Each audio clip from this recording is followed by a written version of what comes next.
Assalamualaikum warahmatullahi wabarakatuh. Perkenalkan, saya Risma Hayani, SHMK, dosen Fakultas Ilmu Sosial, Program Studi Ilmu Hukum, Universitas Islam Kuantan Singingi.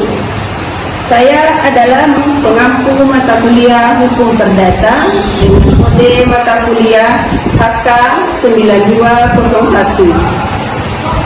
Adapun capaian luaran prodi, pertama, bertakwa kepada Tuhan Yang Maha Esa dan mampu menunjukkan sikap religius. Dua, taat hukum dan disiplin dalam kehidupan bermasyarakat dan bernegara. Tiga, mampu menerapkan pemikiran logis, kritis, sistematis, dan inovatif dalam konteks pengembangan atau implementasi ilmu hukum yang memperhatikan dan menerapkan nilai-nilai humaniora yang sesuai dengan keahlian. Empat, mampu mengambil keputusan secara tepat dalam konteks penyelesaian masalah di bidang keahliannya berdasarkan hasil analisis informasi dan data. Lima, mampu mengaplikasikan keahlian khusus ilmu hukum dalam penyelesaian masalah hukum. 6. Mampu menganalisis serta menjelaskan secara kritis dan ilmiah mengenai ilmu hukum, baik teoritis maupun praktis, serta perkembangannya dalam kehidupan hukum nasional dan internasional. Adapun capaian mata kuliah Hukum Perdata, 1. Mahasiswa mampu menjelaskan prinsip-prinsip dan ruang lingkup hukum perdata. 2. Mahasiswa mampu mengidentifikasi unsur-unsur perikatan dan akibat hukumnya. 3. Mahasiswa mampu menganalisis hubungan hukum perdata dalam kehidupan masyarakat. 4. Mahasiswa mampu menerapkan norma hukum perdata dalam penyelesaian kasus-kasus yang sederhana. Adapun deskripsi singkat mata kuliah Hukum Perdata. Hukum Perdata yaitu membahas tentang norma-norma hukum yang mengatur hubungan antar subjek hukum dalam kehidupan sehari-hari yang bersifat privat atau keperdataan. Materi dalam mata kuliah ini meliputi azas-azas umum hukum perdata, subjek dan objek hukum, perikatan, hukum benda, hukum keluarga, dan hukum waris. Fokus kajian terletak pada ketentuan Kitab Undang-Undang Hukum Perdata atau BW dan perkembangan jurisprudensi serta doktrin yang relevan di Indonesia. Adapun materi pembelajaran pokok bahasan: 1. Pengantar hukum perdata dan azas-azas umum. 2. Subjek hukum dan percakapan hukum. 3. Objek hukum yaitu benda dan harta kekayaan. 4. Hukum perikatan atau perjanjian dan wan prestasi. 5. Hukum benda meliputi kepemilikan, jaminan, dan hak atas benda. 6. Hukum keluarga meliputi perkawinan, perceraian, anak dan wali. 7. Hukum waris meliputi ahli waris, pewarisan, dan wasiat. 8. Penerapan hukum perdata dalam jurisprudensi. Adapun metode pembelajaran mata kuliah hukum perdata yaitu menggunakan metode TCL dan SCL, yaitu Teacher Learning dan Student Center Learning. Adapun penilaian yang Yang pertama, aspek yang dinilai itu adalah aspek kehadiran, itu sebesar 10%. Kedua, aspek tugas itu meliputi 20%. Tiga, keterampilan sebesar 5%. UTS sebesar 30%. Dan UAS 35%.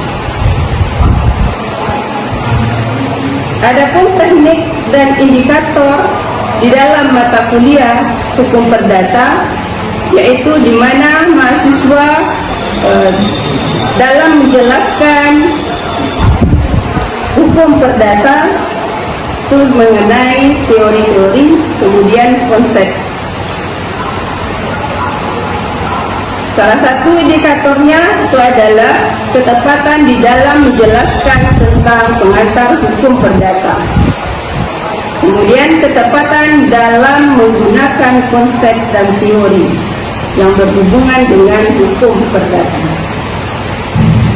Baik, hari ini merupakan pertemuan kita di mata kuliah hukum perdata, yang adalah pertemuan pertama. Jadi tentunya kita membahas tentang konsep ya, kemudian definisi, membahas uniknya tentunya. Jadi maksud kalian sekarang kan sudah semester berapa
tujuannya yaitu adalah menciptakan ketertiban dan keadilan sosial.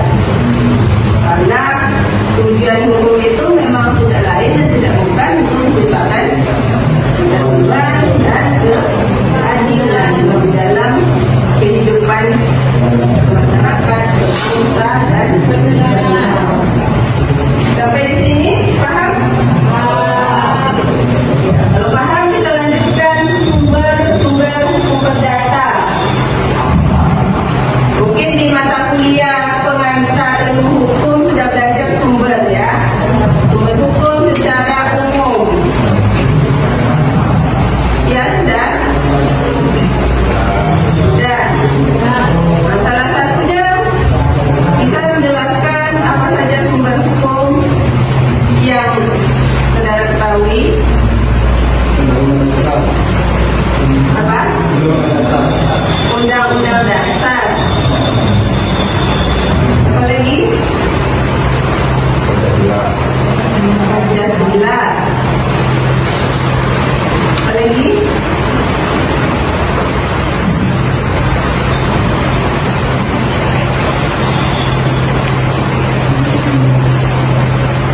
Sumber itu apa? Asal. Hukum adat. Apa lagi? Sumber itu asal ataupun dasar ya, yang berhubungan dengan aturan gitu ya. Kalau secara umumnya memang yang disebutkan Raja Irsa tadi itu adalah ketentuan dasar yang mengatur bangsa ini ya kan. Tapi apa yang menjadi sumber hukum di dalam hukum perdata itu hanya ada 4. Pertama itu adalah Undang-Undang Kitab Hukum Perdata atau Kitab Undang-Undang Hukum Perdata atau bahasa lainnya BW ya. Apa kepanjangannya BW itu?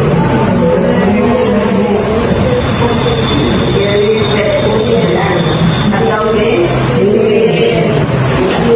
itu mengatur semuanya yang berhubungan dengan ketentuan perorangan ya. Di dalamnya ada 4 buku di dalamnya ya kan. Yang pertama orang, yang kedua benda, yang ketiga perikatan, yang keempat kemudian dan daluarsa ya. Jadi ada 4 buku yang terdapat di dalam KUH Perdata ataupun BW ya. Kemudian yang kedua kebiasaan. Jadi kebiasaan itu bisa ya menjadi sumber hukum bisa. Tetapi kebiasaan yang sudah ditetapkan ya dan sudah dilaksanakan di dalam kehidupan berbangsa dan bernegara. Kemudian yang ketiga jurisprudensi. Apa itu jurisprudensi? Keputusan hakim terdahulu ya. Jadi bisa dijadikan acuan ya ataupun sumber hakim memutuskan perkara untuk keputusan yang terdahulu. Kemudian doktrin itu apa? Pendapat para ahli. Jadi pendapat para ahli itu bisa dijadikan sebagai sumber. Para ahli itu bisa dijadikan sebagai sumber. Kalau yang berhubungan dengan hukum perdata tentu ahli di bidang perdata.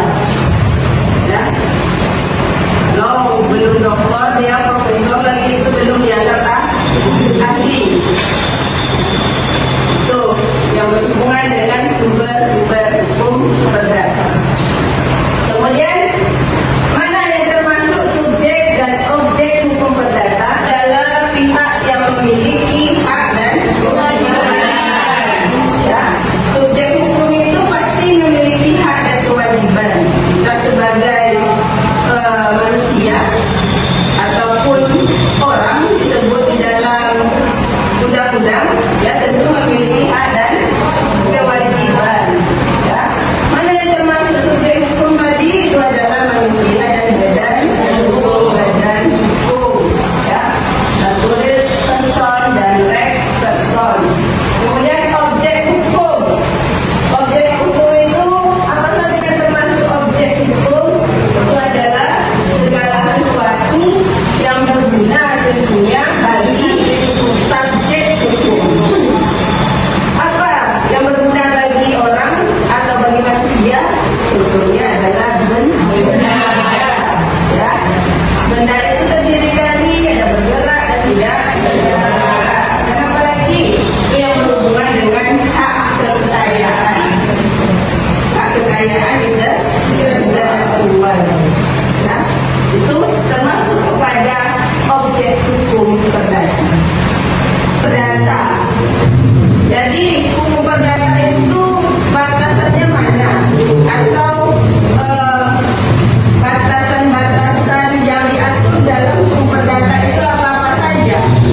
Ya, yang pertama itu adalah hukum keluarga. Nah, jadi kalau sudah berkeluarga nanti, ya, misalnya mengurus perkawinan, ceraian, itu termasuk kepada mengikut hukum perdata. Kemudian yang berhubungan dengan hukum harta kekayaan, contohnya harta kepemilikan, gadai, kemudian hak tanggungan. Selanjutnya hukum perikatan. Perikatan itu ada tahu apa itu perikatan? Kontrak perjanjian,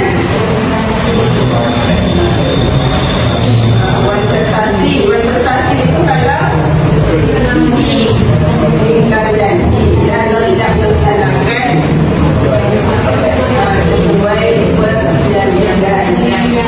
Ya, jadi berhubungan dengan kontrak. Ya, kontrak itu bahasa lainnya juga perjanjian. Ya, kalau dampaknya atau akibat hukumnya ya itu terhadap adanya perbuatan yang dilakukan itu misalnya prestasi. Kemudian yang keempat hukum waris. Nah, jadi kalau berhubungan dengan waris itu adalah termasuk kepada mengikut hukum perdata. Itu adalah berhubungan dengan pembagian harta. Jadi warisan itu kapan kita peroleh?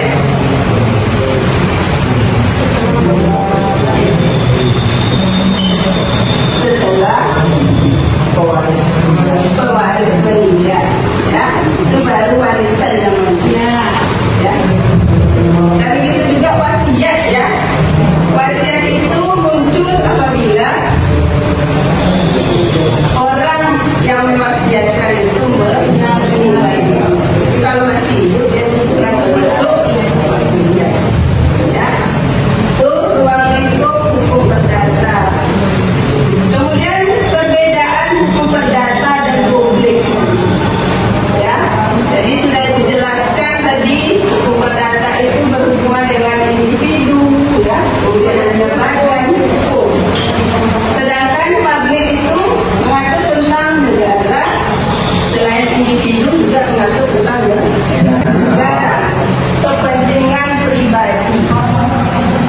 Ya, sedangkan hukum publik itu adalah mengatur kepentingan umum. Nah, kalau contohnya itu berhubungan dengan hukum perdata, contohnya adalah jual beli, kemudian sewa menyewa, ya. Kemudian kalau hukum kategori publik itu adalah hukum pidana, kemudian hukum tata negara, lagi hukum pajak termasuk kemana? Publik kan? Atau privat? Pemerintah pribadi yang bisa Indonesia. Tingkat besarnya atau Jadi bukan, ya. Hukum pajak itu kategorinya termasuk pada hukum publik karena mengatur antara individu dengan hubungannya dengan negara. Jadi termasuk yang pada hukum publik. Kemudian apa yang menjadi urgensi dan peran hukum perdata? Yang pertama itu adalah melindungi hak warga negara. Dalam artian itu adalah menjamin keadilan di dalam transaksi misalnya ya. Misalnya terjadi jual beli. Bagaimana warga negara itu mendapatkan keadilan? Tentunya kalau terjadinya transaksi jual beli, si penjual memberikan barang dan si pembeli menerima barang.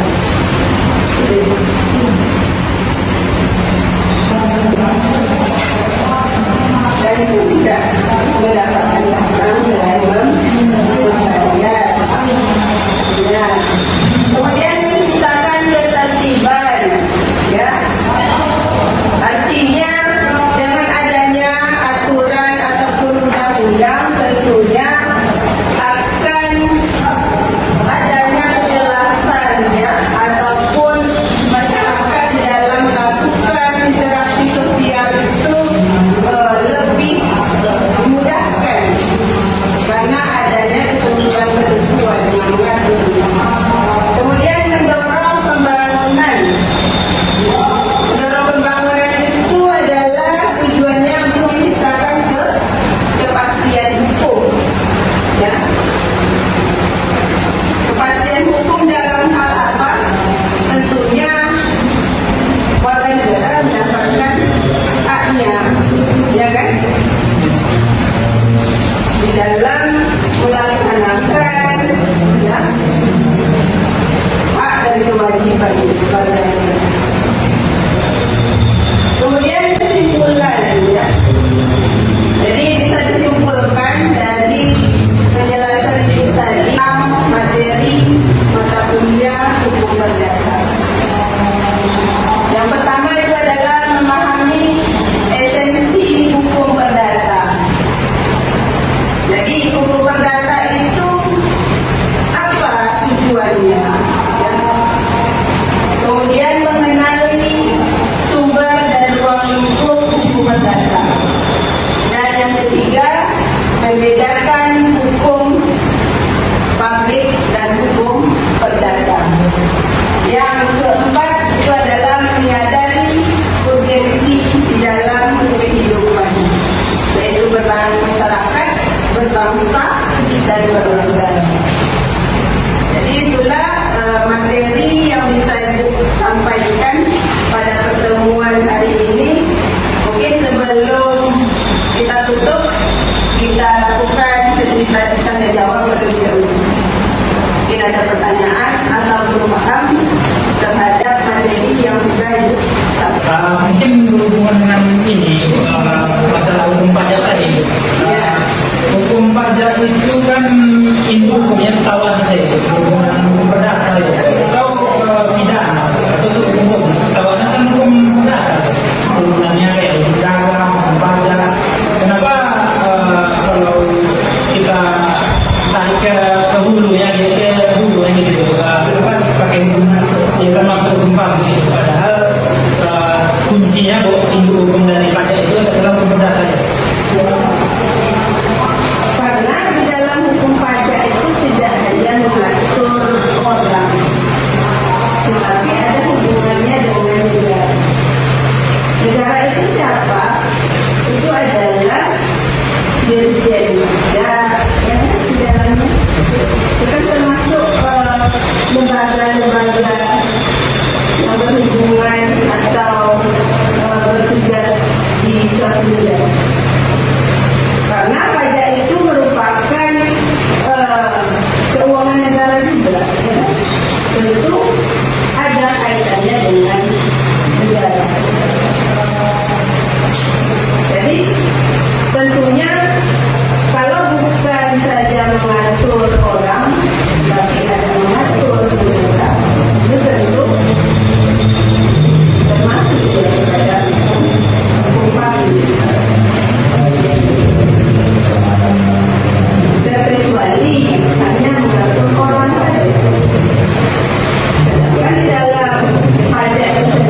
Jadi